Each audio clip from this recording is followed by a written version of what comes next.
What is going on, guys? Welcome back to the channel. We got another video for you guys, and well, today's video is not a video that I want to make. This is a video that just has to get made, and no, it's not a clickbait. Today is the last time I'm gonna be driving these two RedEyes behind me, and yeah, we'll get into more of why that is gonna happen later on in the video, but now we should probably give them a quick start and hear them out for one last time.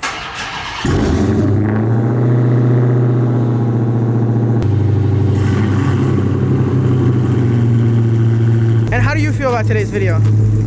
For you or for me? I don't know, for both of us. It's honestly a pretty sad day, but I think it's well time. worth it, and it's time to move on.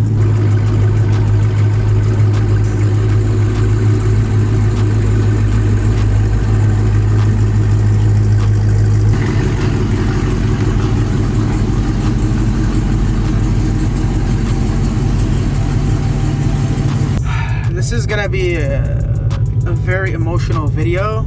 I don't know if I'm excited or if I'm sad, you know. Sad that this is the last ride and excited for what's coming, but we can't deny that I got a fresh ass cut. I mean, look at that, you know. Shout out to my barber Gerald, he did his thing. Oh my God, that is not good. Imagine if that fell on us. But I'm definitely gonna miss this and this. Oh my God, look how good she looks rolling. Oh, he forgot we're on stock tires.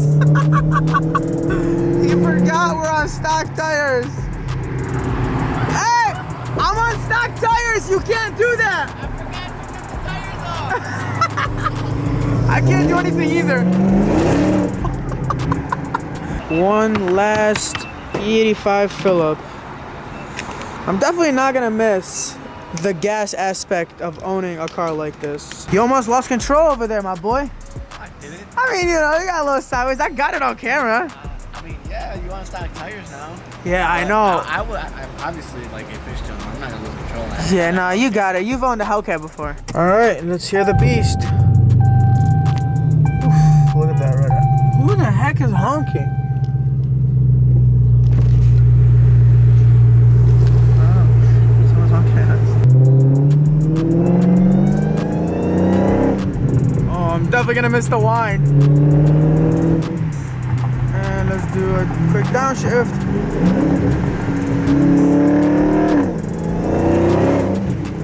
Fun fact, I've owned the Challenger RedEye for about 2 years and 4 months. The longest ownership I've had. The Mustang, I owned it just under 2 years, and that was the longest ownership I've had. My first Hellcat, I owned that for like, I think a year and a half, I'm not sure, but I think this is definitely the longest car that I've owned. So here we got both of the cars. We got my Challenger RedEye and we got my Charger RedEye. And well, today is the last day we are gonna drive these two. This is it. After tomorrow, I'm never gonna see these two ever again unless someone sends me a picture of them. And I'll explain why they're going away in the next video, but in today's video, it's just gonna be where I get to talk about these two, you know, why I bought them, why I love them, and what's done to them, because both of these are modified. The Challenger is way more modified than the Charger, but I don't really speak on what exactly is done to the Challenger, and in today's video, I'm gonna do that. I'm gonna expose the build on the Challenger. It's in today's video. You just gotta watch a little longer and I'll get to it. But first, let's talk about the Charger. So I bought this Charger in March, about 7 months ago, and I absolutely love it. Obviously, 4 of those months, the car was spent in the shop because I got in a little fender bender where, you know, the bumper cracked and the intercooler was messed up and it was on back order for 4 months. So I didn't get to enjoy it for 4 months. But the rest of the 3 months, I absolutely loved and enjoyed my time with this car. Before I bought this car, I owned obviously the Challenger, and I thought that was gonna be my favorite Hellcat. But once I got the Charger, I just fell in love. The 4-door is, I believe, better looking than the 2-door. I feel like this car is literally picture perfect from every angle, from the front, the side, and the back. It's just a perfect car. It's super wide, super aggressive. I absolutely love this car. Also, the drivability of this car just on the Challenger. I mean, it's literally day and night difference. I believe it's because the longer wheelbase on the Charger makes it drive a lot better than the Challenger. But I love both of these, but if I had to pick personally, I would definitely go with the Charger. And I've owned nothing but Challengers. Before this, I've owned, you know, a skinny body Charger. Not skinny body Charger, a skinny body Challenger. And then before that, I owned a Scat Pack, and that was a Challenger too. My first car though was a Charger, but it was the older body, a 2014 Charger. But besides that Charger, I've owned nothing but Challenger. And well, this kind of just blew my mind. And you know how well it drives, where the Challenger drives like a boat. Like it's not a stable car. It's like all over the place. It's just not comfortable to drive at all. After I got the Charger, I really thought about getting rid of the Challenger and just keeping the Charger, but things obviously went in a whole nother direction. And again, in tomorrow's video, I'm going to explain why we are getting rid of both of them and not just one. So for those who don't know, there isn't too much work done to this car. This car has a ported and built supercharger by Joker's Performance. It has a VMP throttle body. It's a 105. It has a stock intake. Guys, if you buy a RedEye, do not put an intake. This intake is perfect and it's functional. So it works through here into the vent, out of here. So it's the perfect intake and it does the job. All those other intakes might make your car sound a little better, but it won't make you faster. So the stock intake is great. And although a lot of people think that I have pulleys on this car actually has stock pulleys, literally pulleys from the factory. I have not touched this. All this car has is the ported blower, like I said, throttle body, and it's tuned, and obviously has no cats. But besides that, it's damn near stock. There isn't really much done to it. This car made 760 on the dyno, so pretty decent numbers. It made like 700 wheel stock, so having the ported blower, the VMP throttle body, and a tune from Duster Hoff gave me about a gain of 60 wheel while still being on 93. So this car is not on E85 whatsoever. So now let's get to the Challenger, because I feel like everyone wants to know what's done to the Challenger. And people think that this has the craziest build in the world, and it actually does not.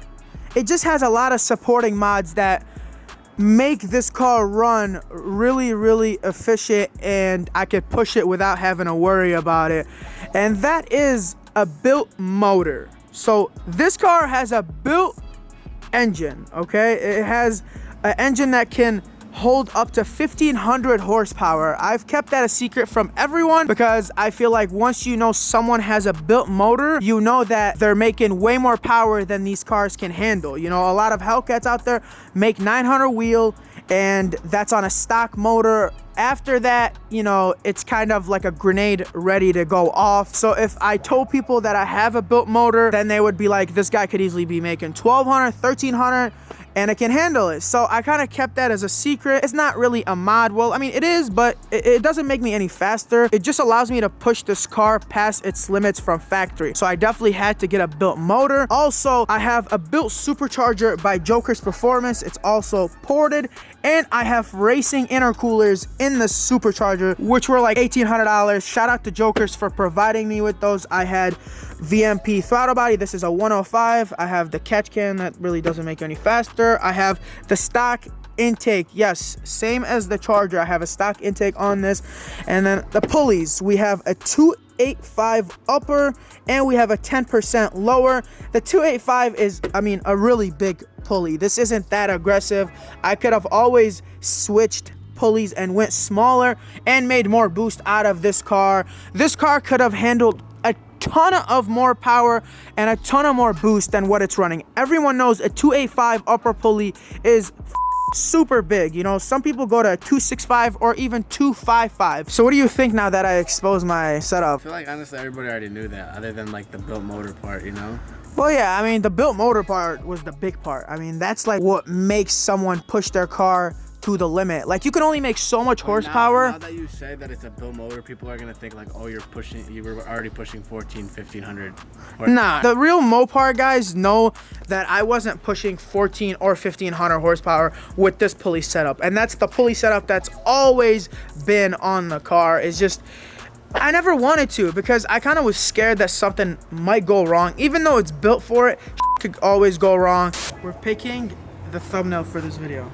Just the final moments with these two. I think I'm using this one.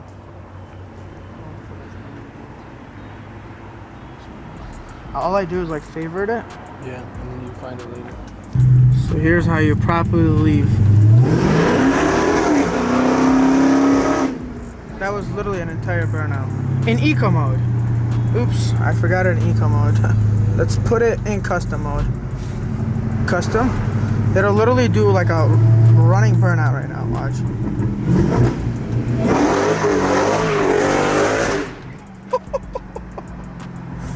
Oh, hear these downshifts. Ready? Oh, it's crying. I think it needs gas. It's low on gas. But the whine though,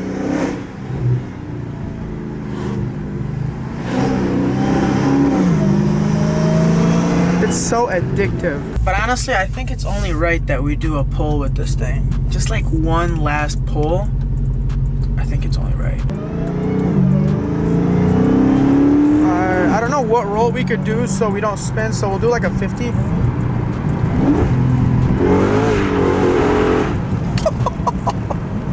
It's impossible, honestly. It's literally impossible to try to hook. Yeah, I literally smell the fucking tires. It's that bad, literally. I'm just doing rolling burnouts.